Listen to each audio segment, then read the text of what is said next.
And we'd like to ask that you share this, your questions or any comments that you have in the chat, and we can go over them as the session progresses. Also, I'd like to request that you share your name, organization, and where you're logging in from. Also, maybe you can share a thumbs up if you can hear me, well.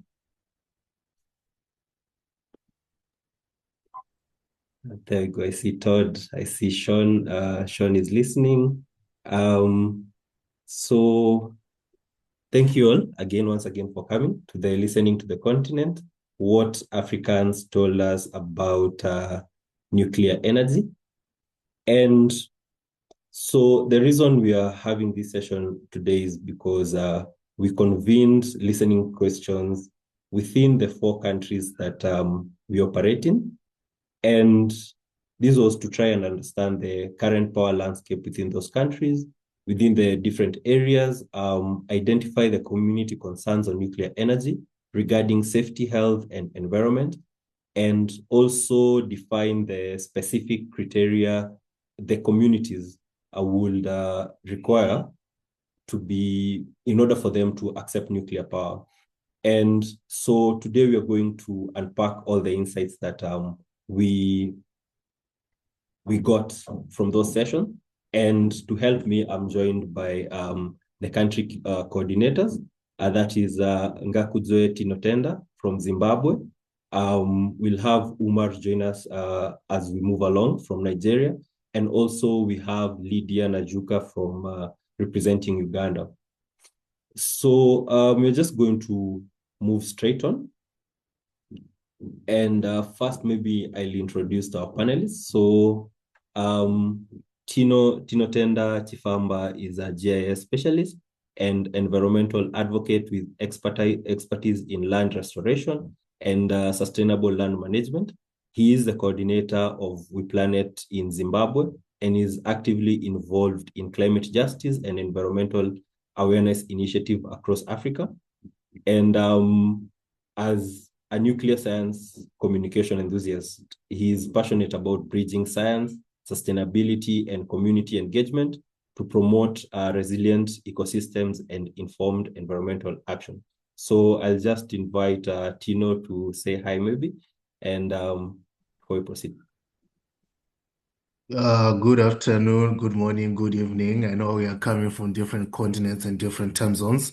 I'm happy to be a part of this webinar and unpacking what we have discovered in the African communities, especially for me. It's going to be in the context of Zimbabwe. What we did see and what we did hear from the communities in the issues of energy and nuclear energy at large. Thank you, Peter. Thank you. Thank you, Tino. Our next panelist is Lydia Najuka.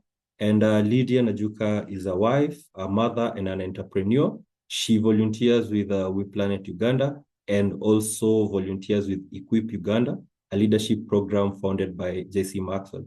I'd invite Lydia to say hi and also say a little word.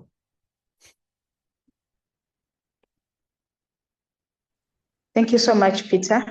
Thank you for the wonderful introduction. Hi, everyone. Good afternoon. It's good being here, and I'm ready to listen and hear what other African nations have to say about nuclear energy, and also ready to share what Uganda had to say. Thank you. So thank you so much, Lydia and Tino. And we'll move right ahead to the discussions today. And first things, I think, Lydia, you can tell us what your country's communities actually asking for when they talk about nuclear energy, and maybe frame it in the terms of opposition, some form of information, participation, or maybe guarantees that they feel they need.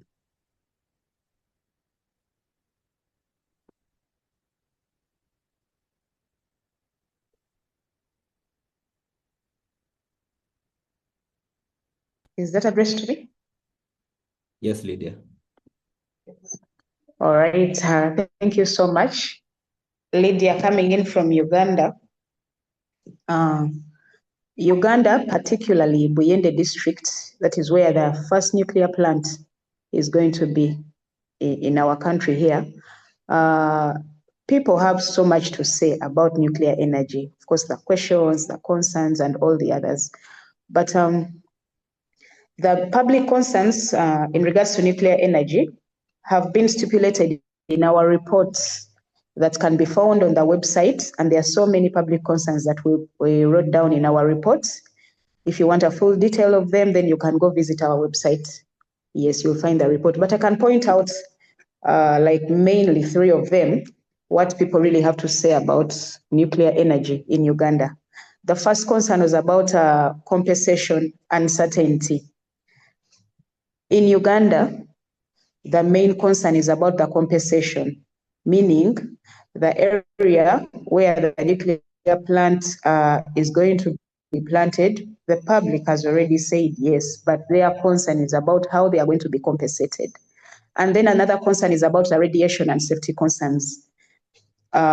People are really insecure and really need to know what this radiation coming from the nuclear energy and how their safety is going to be handled.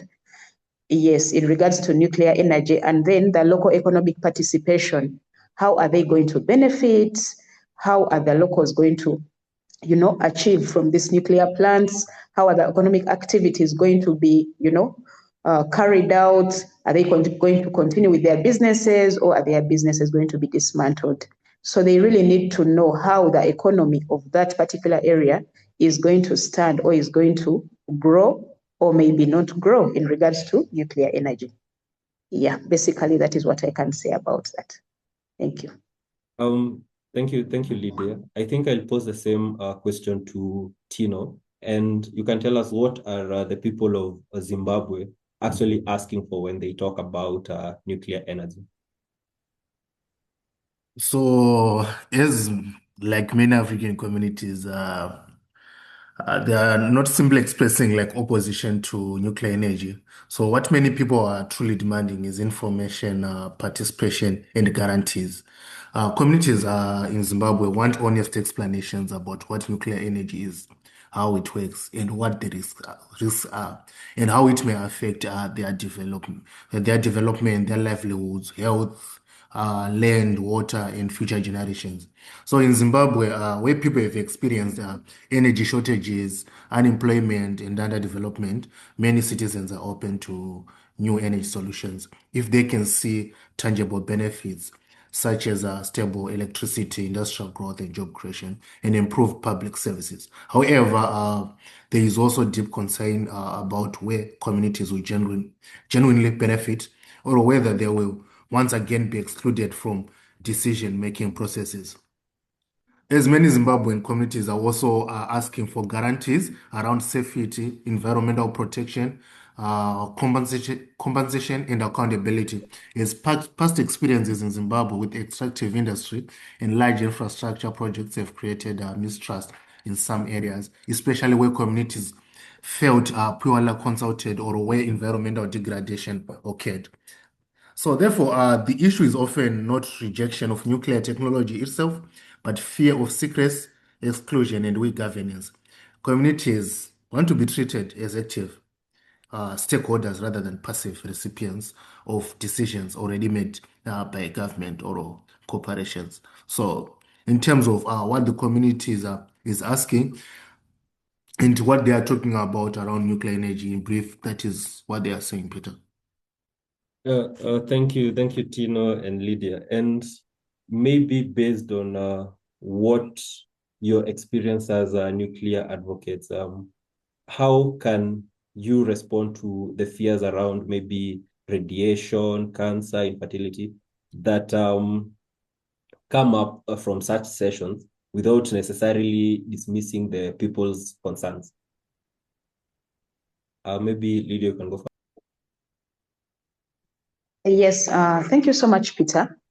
Actually, the people's concerns shouldn't be dismissed because they are really very important. And the nuclear plants are going to be set within communities. So their concerns cannot go unnoticed, or we cannot dismiss their concerns. But as advocates, we can respond in a positive way, first of all, by engaging the local champions of, for instance, in our case, as in Uganda, the local champions of Buyende district need to be sensitized and taught about what exactly nuclear energy is. What are the positives and the negatives of nuclear energy? What are the benefits of nuclear energy? And all the other matters concerning nuclear energy. So if we sensitize the local champions, then they'll go down to the communities and educate these people what exactly nuclear energy is, how is it not dangerous, or how is it going to affect the community, the economy, their health, their safety, and all the other ways that they are really concerned about. But the issue is not dismissing their concerns at all.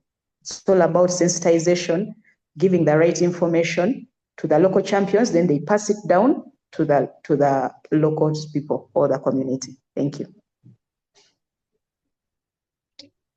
Thank you, Lydia, for that. And it's very important to have a community-centered discussion. And I'll pose the same question to you, Tino. And how exactly can you, as a nuclear advocate, respond to these fears that people get around radiation, that people have on nuclear energy, without necessarily dismissing their concerns? So I think one of the first thing to approach this is approaching public fears with empathy, honest and transparency. There is concerns about radiation, the issues of cancer, infertility, nuclear accidents, and environmental contamination, which are not irrational fears. These are shaped by global historical experiences. If we look at Chernobyl disaster and the Fukushima Daiichi nuclear disaster, these events continue to influence public perceptions worldwide. Even in the lowest African communities, they know about this. So as advocates, we can't dismiss people's concerns and as ignorance or fear-mongering. No, there are risks depending mistrust and resistance. So instead, nuclear communication should focus on dialogue rather than persuasion alone. As advocates, we should openly acknowledge past nuclear disasters while also explaining how modern nuclear technologies have improved in terms of safety systems, regulation, and emergency preparedness. In Zimbabwe, especially, it is important to communicate in local languages and use trusted messengers such as health professionals, university researchers, traditional leaders, and community organizations, of which there are the people who are trying to make them as our nuclear champions in Zimbabwe. So public engagement should move beyond urban conferences in the big cities like Harare, Nairobi, and reach rural communities through radio, public forums, and educational outreach. So most important, people need assurance that their health, environment, and future generations will be protected through strong institutions, independent regulations, and transparent monitoring systems. Thank you, Peter.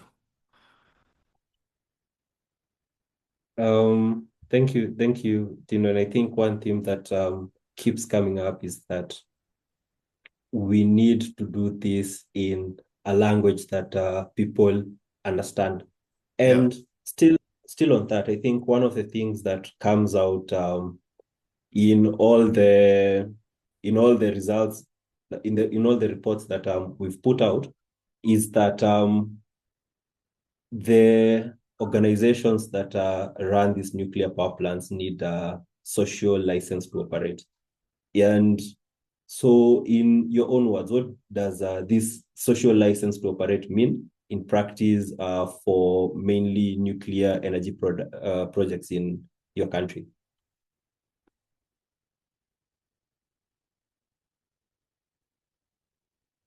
Oh, sorry, I was muted. Thank you so much, Peter. Social license actually means people agreeing to the operation of nuclear energy. In our case as Uganda, particularly Buyende district, this means an assurance, like the people already said yes, like I said before. They said yes to the program, to the nuclear energy program, but they need an assurance that they will benefit from this program. what does social license mean? If they said yes, then what is the guarantee that they are going to benefit from the program? To avoid conflicts, to avoid strikes, to avoid people demonstrating against the program, against maybe the infrastructure that will be put up to manage the nuclear energy program, the nuclear energy plant, then there has to be a network. There has to be a work relationship between the people that are planting the nuclear energy and then the community. So social license in our case as Uganda, particularly Muyende district, is the people of Muyende have said yes to the program, but their assurance that they are going to benefit is going to give a way ahead for the nuclear plant to go in place. As long as they are assured that they are going to benefit, then there will be avoidance of conflict. As long as that they are assured that there will be 30%, because what they requested for was 30% of involvement in employment in this nuclear plant. The local community desires that they are given 30% of employment, of their people being employed with the nuclear plant. They requested for their infrastructure to be developed, for example, the roads and all the other infrastructure that is involved. That is all they requested for. So if that is done, then they already gave, the go-ahead for the plant to be established. Yeah. So the social license is already there as long as there is assurance. That is what I can get from Uganda. Yeah. Thank you, Lydia. And maybe I'll pose the same question to Tino. And what does a social license to operate mean in practice for nuclear energy projects in Zimbabwe? Social license to operate means quite a lot, and they involve communities and the public. And the broader public are generally trusting them accepting a project because they feel informed, respected, protected, and included throughout the entire process. So in practice, this goes far beyond obtaining government approval or signing legal agreements. So in Zimbabwe, the country and the ministries are currently at that level. They are trying to create the policies on nuclear energy, on radiation. So in Zimbabwe, there is no really inclusion of the communities. So social licenses would mean engaging communities before decisions are finalized, listening to concerns seriously, and ensuring that local people see real benefits from the project. Usually, these things are made to appear as good as possible, but on the ground there is nothing. So for nuclear energy projects, social licenses would require something which is deep, continuous public consultation, transparent environmental impact assessments, independent oversight, and long-term accountability. Communities also will need to understand emergency response plans, waste management systems, and environmental safeguards. They would also expect employment opportunities, skills development, and local economic benefits. Like in many African contexts, like Uganda, communities have become increasingly skeptical of projects that promise development but fail to deliver meaningful local benefits. So therefore, social license is ultimately built on trust, transparency, fairness, and participation. Without this trust, even technical successful projects may struggle to gain long-term legitimacy and support. So generally, social licenses is just to have the community at heart, like as we are continuing, like what we have been doing with the communities, trying to engage with them, uh, trying to sensitize and demystify the nuclear energy policies that are being set up. But this also has to be done in close collaboration with the government. Thank you. Thank you. Thank you, Tino. I see Umar has joined us. Umar, are you there?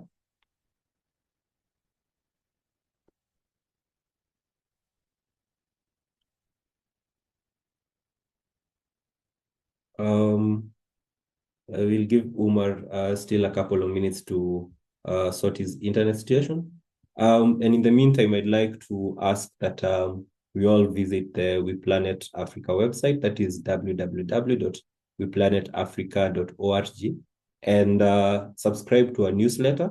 Follow us on our social media pages still at WePlanet Africa. That is through Twitter, Facebook, Instagram, and LinkedIn, and we can engage further. And now moving back to the discussion, it's often that the knowledgeable people and the technical people try and package communications in a technical form that are sometimes not as they become jargon to the communities that are listening to them. And so maybe I'll start with Tino. You can tell us how can we package this nuclear communication to move beyond technical presentations and make it more accessible to the local people, and also make it a little bit more culturally relevant.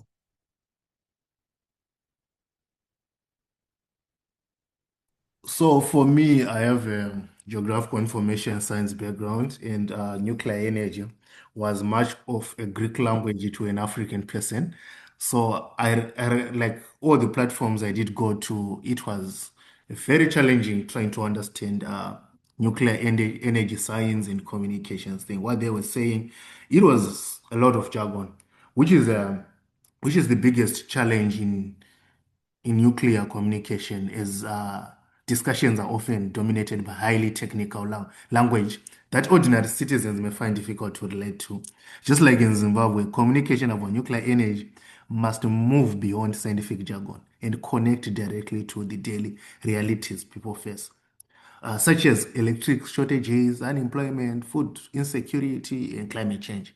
Instead of focusing on technical concepts like reactor capacity or radiation measurements, communicators should explain how reliable energy can improve hospitals, irrigation systems, schools, industries, and livelihoods. So, effective communication in nuclear energy issues must also be culturally and linguistically relevant. So this means using often languages in Zimbabwe. I would base on the main two languages, which are Shona and Ndebele, engaging communities, radio stations, and using storytelling, public dialogues, and social media platforms that resonate with young people in rural communities. So traditional leaders, churches, youth groups, and civil society organizations should also be included in the conversation because they are trusted voices with communities. Most importantly, communication should not be one directional. People must have opportunities to ask questions, challenge assumptions, and express concerns openly. So public engagement should be about building understanding and rather than just simply convincing people to support nuclear projects. So generally, as advocates, as an organization working in nuclear science and communications, it's time now we revisit how we approach the communities, how we talk to the communities, who is relevant in talking to the communities, how to equip other champions in our societies. So on its own, nuclear communication is a science that has to be learned and be unpacked and demystified to the community. Yeah. Thank you, Umar, and think it's a great step to try and demystify this science into simple language that the community can understand. And I'll pose the same question to Lydia. How can nuclear communication move beyond the technical presentations and become a little bit more accessible and also culturally relevant to the people?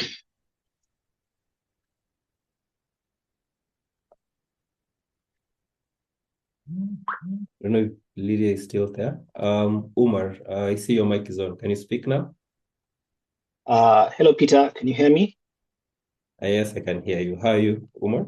Yeah, I'm good. I'm sorry for being late. I have been trying to figure out my Zoom. Here around this part of the world, you need to use VPN to access almost everything you do. But I'm glad that I'm here. Thank you for joining us. So, Umar Umar is a nuclear scientist from Nigeria, and he's also the country lead for Nigeria, for WePlanet Nigeria. And maybe Umar, before we proceed, you can introduce yourself and maybe mention a little bit of the activity that you conducted within Nigeria. Okay, thank you, everyone. I'm Umar Farouk Ahmad, a nuclear research fellow at the Center for Renewable Energy and Sustainability Transitions in Bayero University, Kano. Currently doing a study fellowship at the University of Science and Technology in Beijing. Last year, we conducted a program called the Nuclear Advocacy Bootcamp in Kano, which is Nigeria, which is the first one.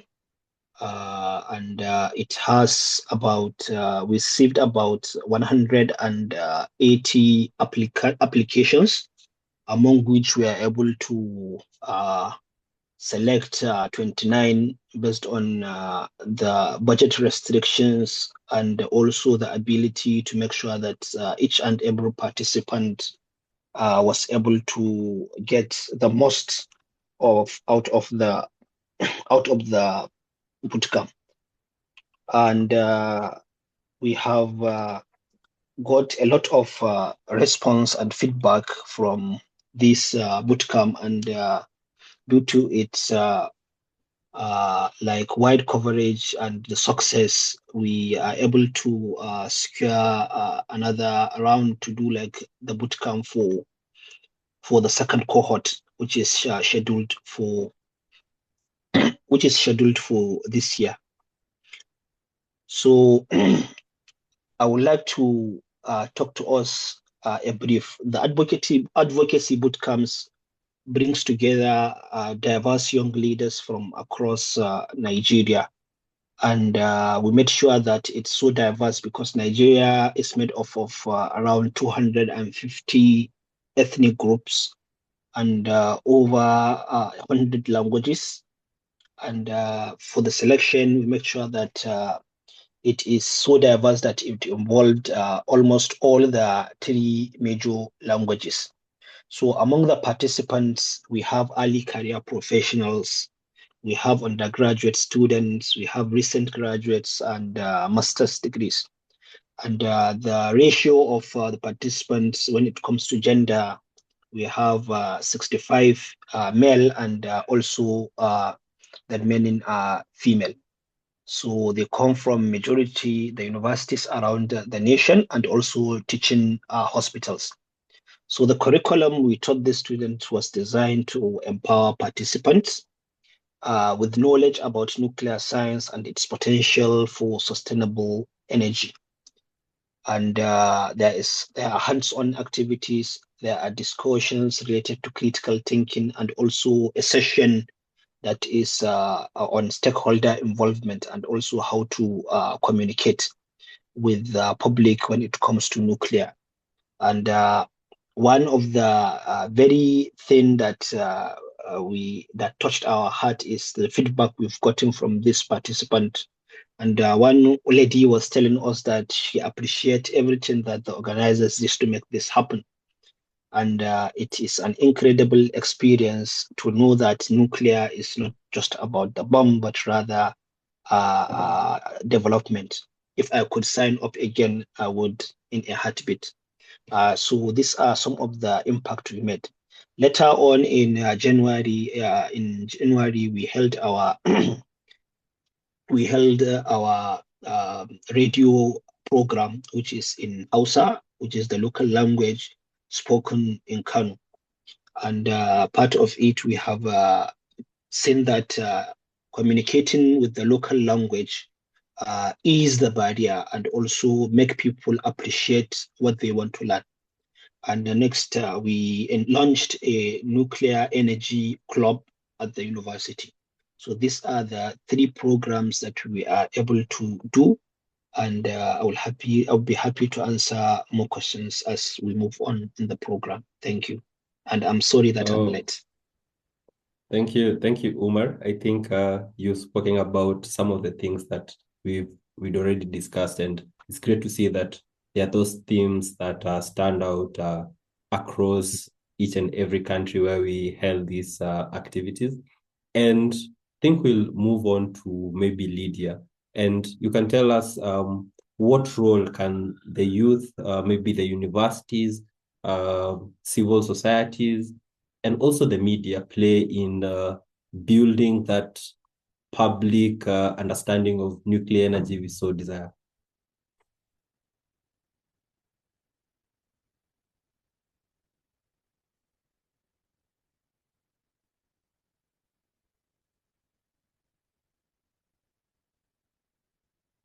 Lydia, I think your mic is muted.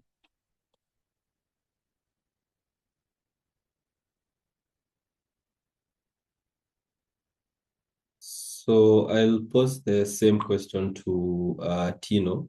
And maybe Tino, what role can the youth, universities, civil society, and maybe even the media play in building that public understanding on nuclear energy?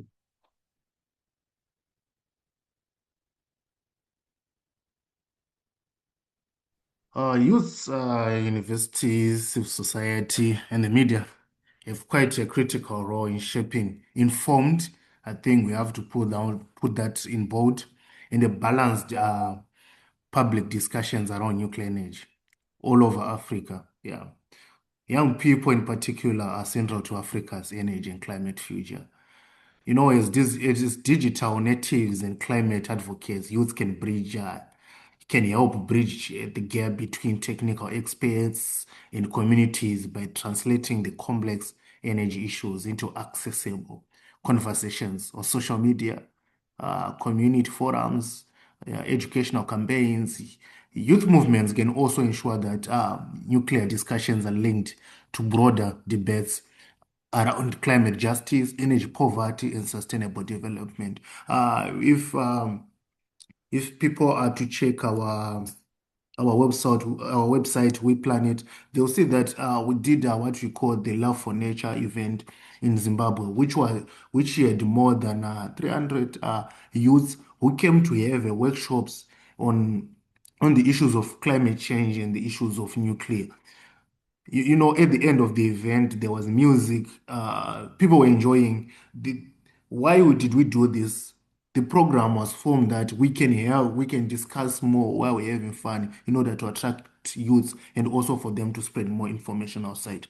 So universities, if we look at the University of Zimbabwe, then we look at what we call the National University of Science and Technology in Zimbabwe also. They do contribute, but can contribute more through independent research, policy analysis, public education and training, future experts in nuclear science, environmental management, and also public health. Civil society organizations, I think our job is to strengthen transparency and accountability by representing community voices and also monitoring social and environmental impacts. Meanwhile, the media has the responsibility to provide.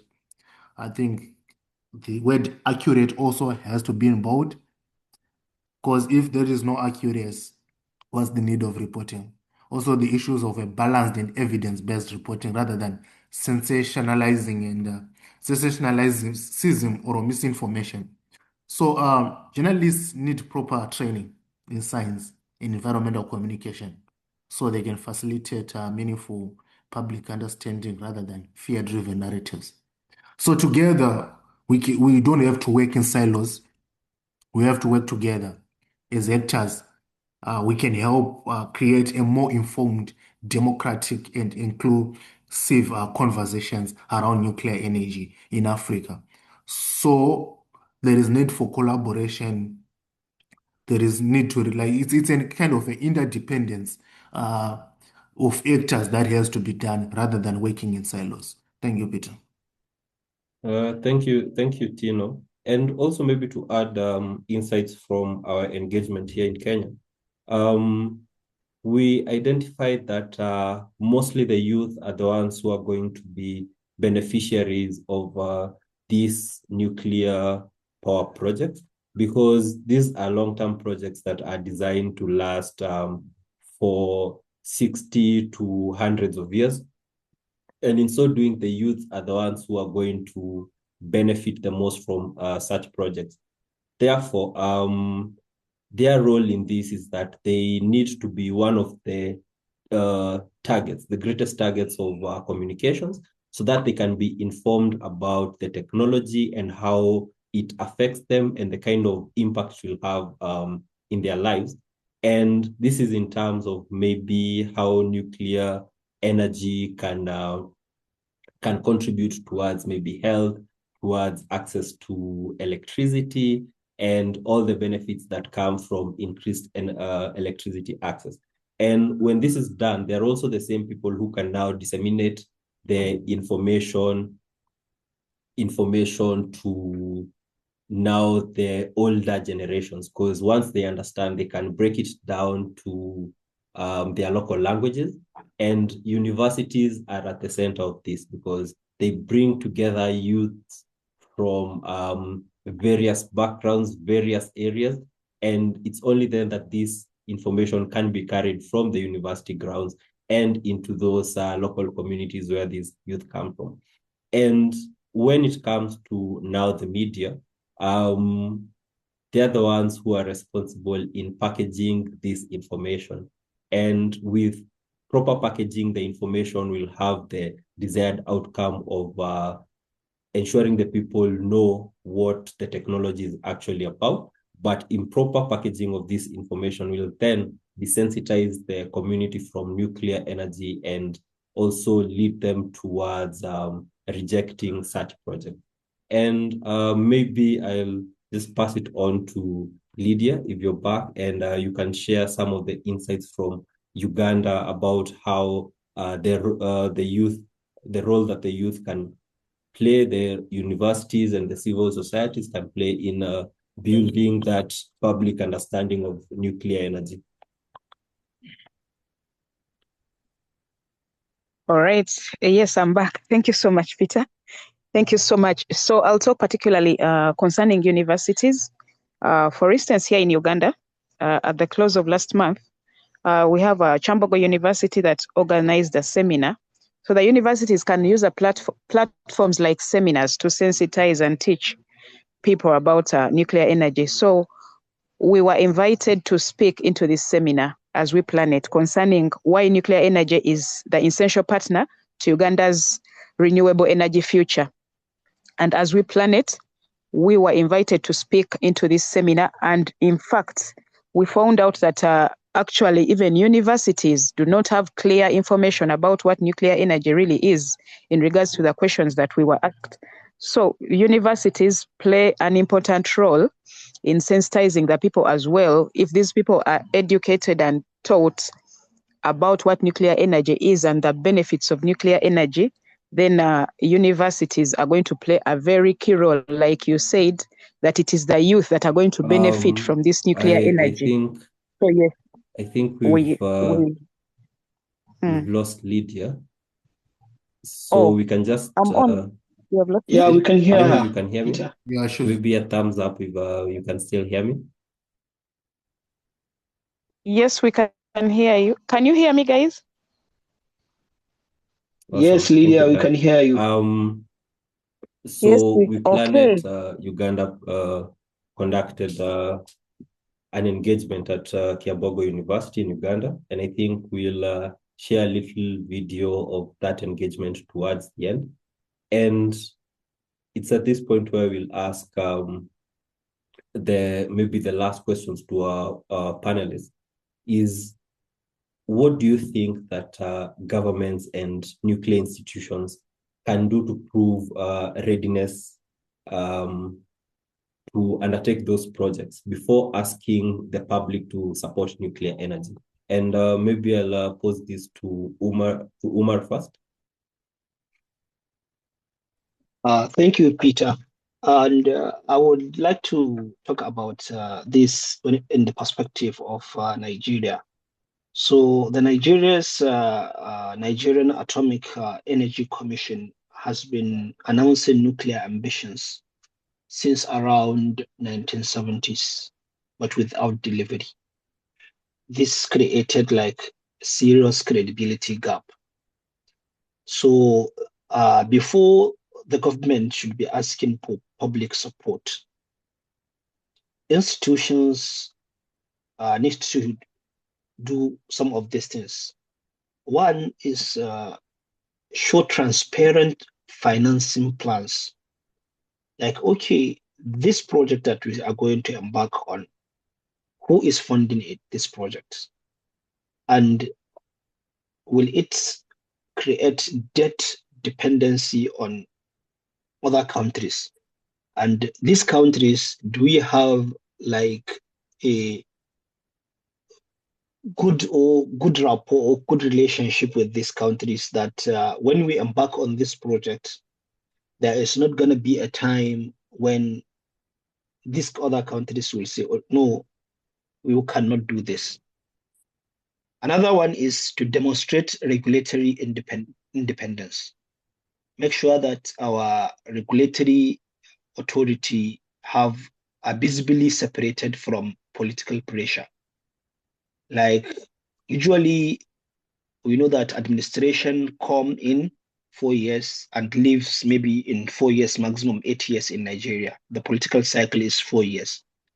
And based on history, the recent newcomer countries that we have seen, majority of them have like a sustainable leadership, even though that is not what we are practicing in Nigeria. Take example of the United Arab Emirates. The United Arab Emirates has its nuclear power program, the Baraka. They are doing monarchy, and that made them to have that consistency in the plan. Like there is no change of policy. When the government decide, okay, this is what we are going to do, then we pursue it. When you look at Egypt with the Al-Daba, Sisi has been president for a very long time. So I'm not saying that African countries or Nigeria should follow that, but make sure that these regulatory bodies that are in charge of nuclear or the Atomic Energy Commission have like something that is called independence. So that way we are going to make it. Another one is deliver on smaller visible wins first. We don't just wake up and say, okay, we want a nuclear power program. Like, okay, what's our research capacity? What is our workforce?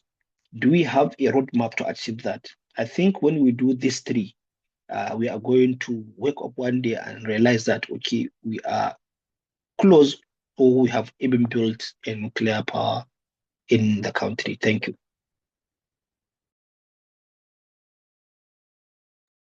Thank you so much, Umar, for your insights.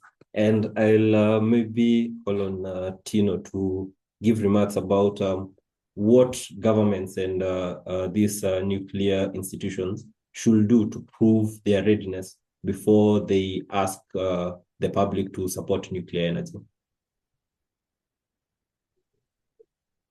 So I think they must understand that public support cannot be demanded. It must be earned through preparedness, transparency, and accountability, as I've been saying. Just like in Zimbabwe, this is especially important because citizens often question whether institutions have the capacity and governance systems required to manage highly sensitive and long-term projects. The first requirement is a strong and independent nuclear regulatory authority. Regulation cannot be weak, politicized. As Umar said, sometimes it's all about politics or underfunded. The public must trust that safety decisions are based on science and public protection rather than political pressure. Also, regulatory institutions should work closely with international bodies such as AEA to align with global safety standards and best practices.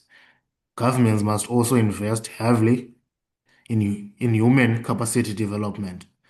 Nuclear energy requires highly skilled engineers, radiation specialists, environmental scientists, medical experts, and emergency response teams. In the case of Zimbabwe, we would need a long-term investment in university training programs, scholarships, technical partnerships, and scientific infrastructure. So infrastructure readiness is equally important. Nuclear plants require reliable water supply, stable electricity grids, transport systems, cybersecurity, protections, and emergency responses mechanisms. Without strong infrastructure, even advanced technologies may face operational risks. So one of the issues that is really critical in terms of nuclear energy, the issue of preparedness, which must be demonstrated publicly, as communities need to know evacuation plans, communication systems, medical response procedures in case of an emergency, public drills, transparent safety exercises, and independent inspections that can help build confidence. So governments and nuclear institutions must prove that nuclear energy fits into a broader sustainable development strategy. Nuclear will be presented as competing against renewable energy, but as part of a diversified energy mix that includes solar, hydropower, wind, and other technologies. Like in Zimbabwe, where energy insecurity affects agriculture, mining, healthcare, and industry, the ultimate question citizens ask is simple. Will this technology improve people's lives fairly, safely, and sustainably? Public support will depend on how convincingly governments can answer that question through action rather than rhetoric practices. So governments will always be governments, but there is need to change our African government's mindset in terms of implementation of policies and the creation of these policies on nuclear energy in order to have more of a sustainable and efficient way to provide what's needed for the future for the African society. Thank you, Peter. Thank you, Tino. And I'll first share a video of the engagement, the university engagement that WePlanet Uganda conducted. And then from there, we can take questions from the chat. So you can continue sharing your questions there and they will be addressed in the session.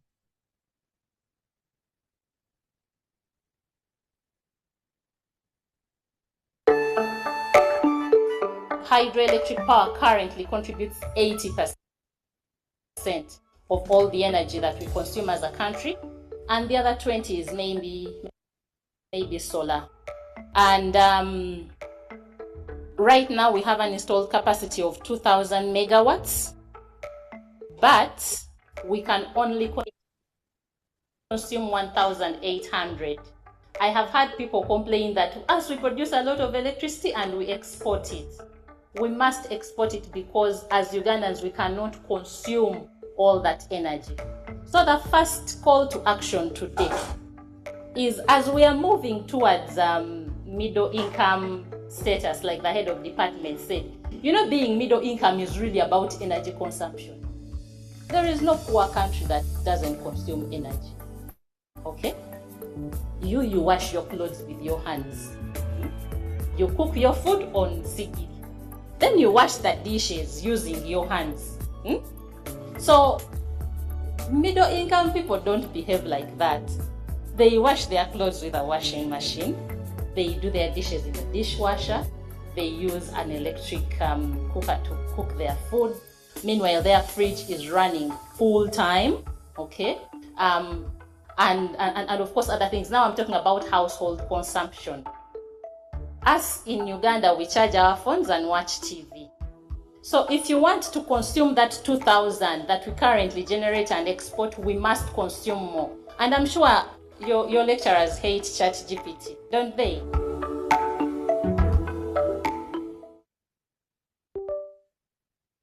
So that was Africa coordinator, Ms. Patricia Nanteza, speaking during the session at the university.